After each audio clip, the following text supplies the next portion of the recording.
Assalamualaikum warahmatullahi wabarakatuh. Kembali di channel Guru Saham bersama saya Rizky. Jadi di video kali ini kita bakal bahas tentang saham TUL. Nah, saham ini bakal IPO dan listing itu kalau nggak salah kapan ya listingnya ya? Jadi listingnya 9 Agustus dan sekarang tanggal 6. Tanggal 6 berarti hari Selasa ya kalau saya nggak salah. Terus saya cek dulu. Oke, tanggal hari Selasa minggu besok gitu ya.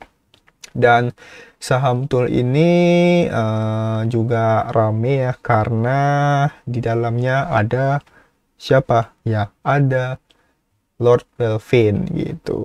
Kayak Net TV ya. Net TV itu demen karena ada Goto di dalamnya. Kebalik ya. Duh, saya lupa. Jadi intinya si TUL ini diramein sama Lord Belvin. Apalagi ini ada juga postingan dari Lord Belvin juga mention Kaisan John Hans Wijaya gitu ya, Ko John gitu. Di sini bahkan Ko John itu mention dia ikut 100M. 100M itu gede banget ya, apalagi IPO-nya TUL ya nggak sampai 1 triliun kayak Mora gitu ya. Jadi ini sangat menarik, apalagi ada postingan berikutnya itu ternyata penjatahan TUL untuk para orang retail biasa itu cuman banyak 1%-an, ada 1,4%, ada bahkan 1% juga di grup saham banyak yang mention, pokoknya dikit lah gitu. Nah ini jadi memang saham IPO yang penjatahannya kecil untuk retail pada masa IPO, nah itu memang potensi naiknya di hari pertama itu memang tinggi ya, memang tinggi dan bahkan bisa arah 2 kali gitu ya. Yang pastinya hari pertama arah gitu ya, seingat saya arah semua gitu. Dan ya berarti TUL ini pada hari pertama berdasarkan dari penjatahan aja, kita belum sampai lihat dari data-data fundamentalnya, itu ya harusnya bisa arah hari pertama gitu. Dan bahkan yang menarik di sini kan, di sini Ko John dia sempat mention 100M beli ya, tapi kita nggak tahu berapa dapatnya. Nah beda kalau ternyata ini fixed allotment gitu ya, apalagi juga kalau Lord Belvin gitu ya juga ada namanya fixed allotment gitu ya. Jadi fixed allotment ini ya apa, kesepakatan dengan investor, dengan underwriter-nya untuk beli IPO-nya gitu. Jadi yang nggak sama kayak retail-retail yang dijatahin seberapa gitu ya, ya bermacam-macam gitu ya. Tapi kalau yang fixed allotment ini ya kesepakatan berapa gitu ya dengan investor yang lumayan punya uang dan sebagainya gitu. Jadi menarik ya. Apalagi 100M ini, kalau kita lihat dari si TUL ini, kita bisa lihat dari ini prospektusnya ini ya. Itu dia IPO-nya itu sebesar mana ya? Ini ya sorry, bentar.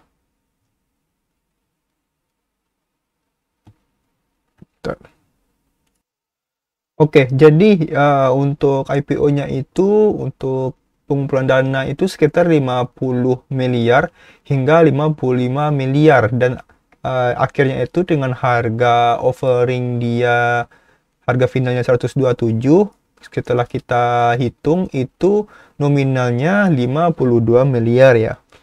Yang menariknya ya, Ko John dia ikutnya 100M, tapi dananya itu yang untuk IPO ya 52 miliar aja gitu. Nah ini gimana gitu hitungannya ya, gitu ya. Ini dana Ko John udah melebihi IPO-nya itu. Ya nggak tahu gimana, apakah fixed allotment atau gimana, intinya ya dananya gede gitu ya dari Ko John gitu ya. Nggak tahu Lord Belvin berapa gitu, kabarnya 8M gitu. Nah, itu untuk itunya ya, dari uh, informasi di media sosialnya gitu. Nah, sekarang kita coba lihat gimana fundamentalnya tool ini kayak gimana sih gitu. Gitu. Nah, untuk tool sendiri setelah kita lihat, oh ya, pertama juga underwriter-nya ini Mirai gitu ya. Jadi ya biasanya memang Mirai itu kalau kita lihat rasionya dari yang di IPO kan memang kebanyakan ya sahamnya naik dulu gitu ya untuk IEP yang underwriter-nya. Jadi ya seperti kita bilang tadi melihat dari pembagiannya gitu ya. Terus eh, dan hal lainnya yang tadi kita sebutkan juga sini P gitu ya, pendapatnya ya saham ini hari pertama bisa ARA biasanya ya berdasarkan data, jadi bukan saya um, menebak-nebak tapi datanya ya seperti itu gitu. Lalu kita lihat dari um, apanya sendiri ya untuk uh, dari data perusahaannya sendiri kita bisa lihat intinya. Nah, ini ada laporan posisi keuangan gitu ya. Kita bisa lihat di sini. Aset tool ini meningkat ya dari 2019 itu 106 miliar, 2020 meningkat jadi 129, 2021 meningkat lagi, dan 2022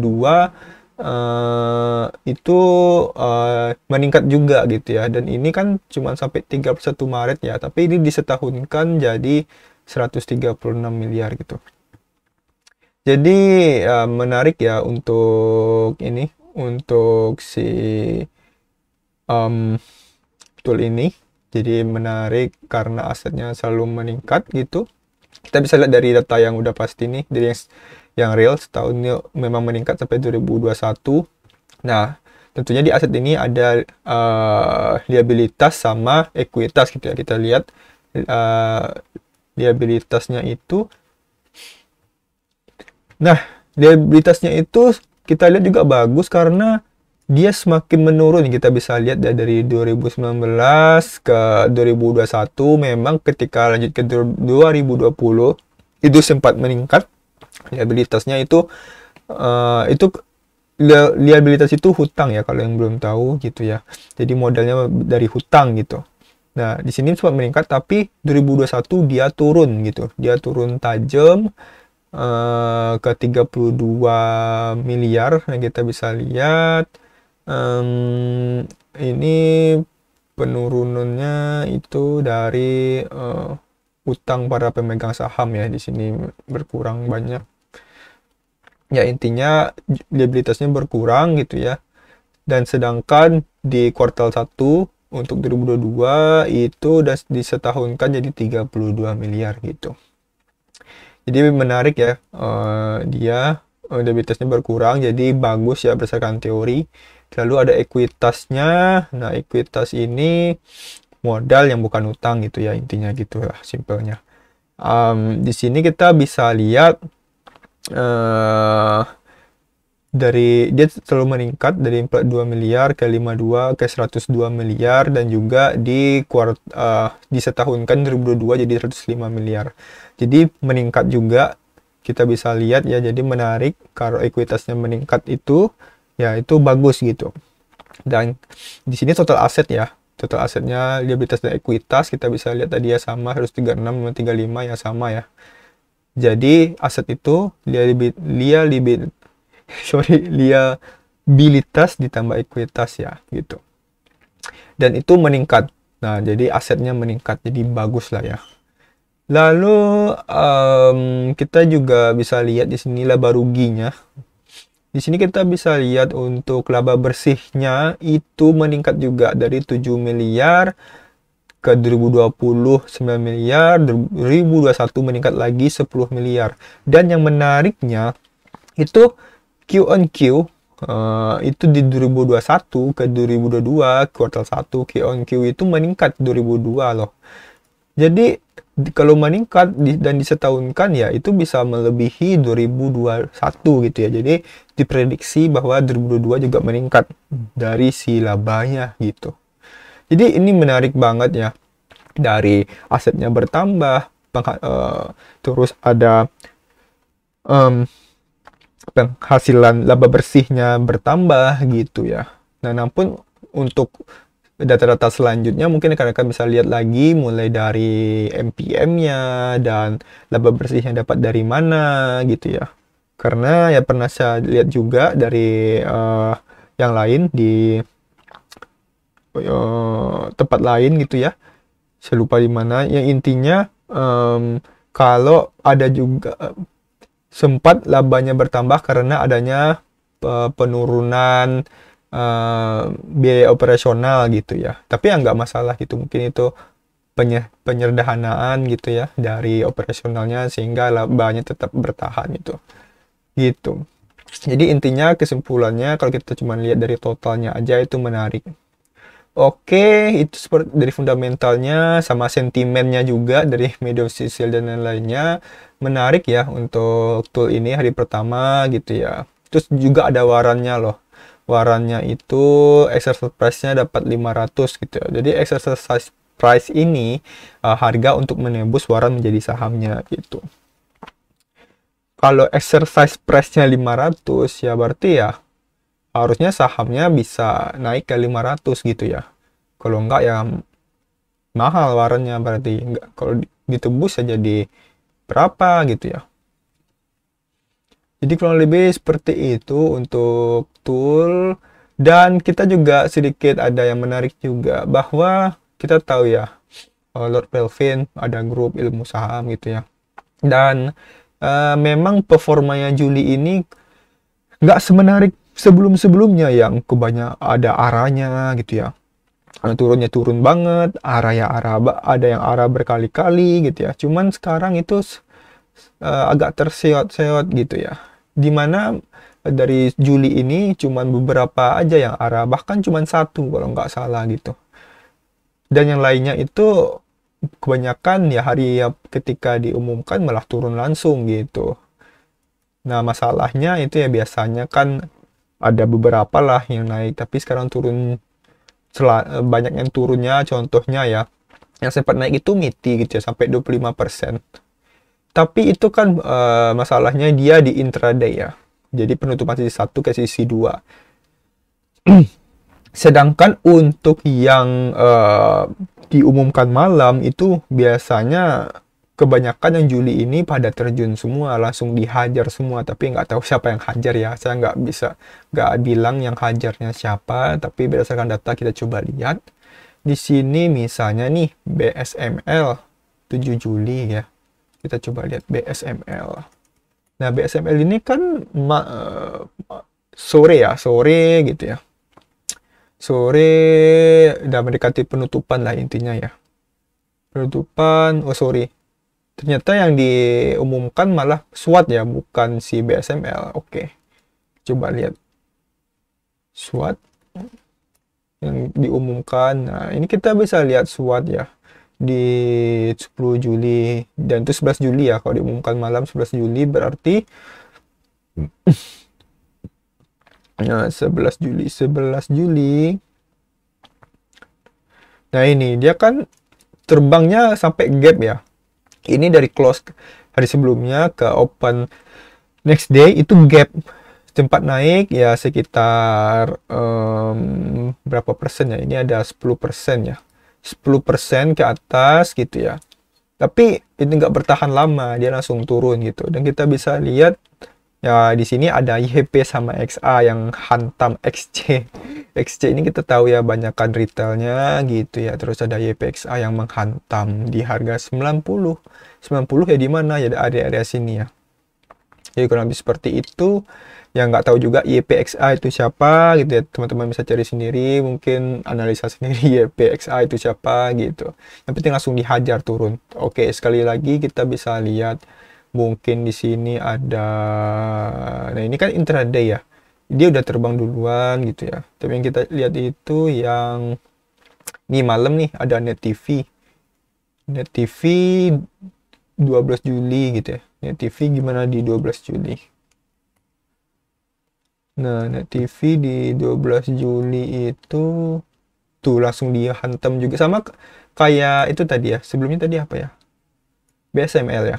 Nah, di sini dia langsung gap up.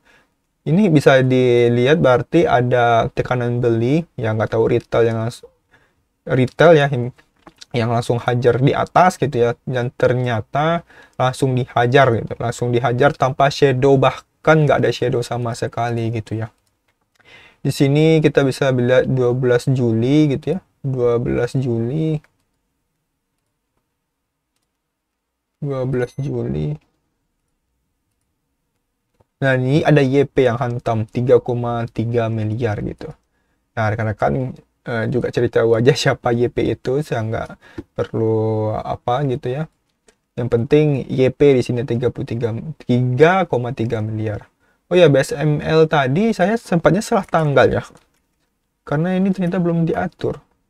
Oke, jadi kita lihat di 11 Juli ya. Sorry, saya tadi salah. Ya sama aja ya, YP yang hajar 500M gitu. Bahkan ternyata hari Jumat dihantam juga ya ternyata ya. Oh, nggak salah tanggal atau gimana tadi? Saya yang salah lihat tadi. Intinya ya kita bisa lihat ya. Diguyur langsung. Dan mungkin tool ini sedikit penyegaran ya bagi grup di ilmu saham gitu ya. Jadi bisa mungkin arah berkali-kali gitu ya, semoga aja gitu ya, ya biar ya mungkin saya bisa ikutan gitu ya, untung gitu ya gitu.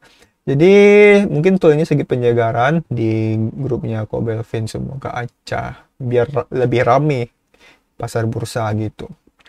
Oke, kurang lebih seperti itu. Jadi rekan-rekan bisa menilai sendiri gimana tool dari sentimennya, tentunya sentimennya kita bisa bahas tadi, terus ada fundamentalnya kita bahas juga tadi.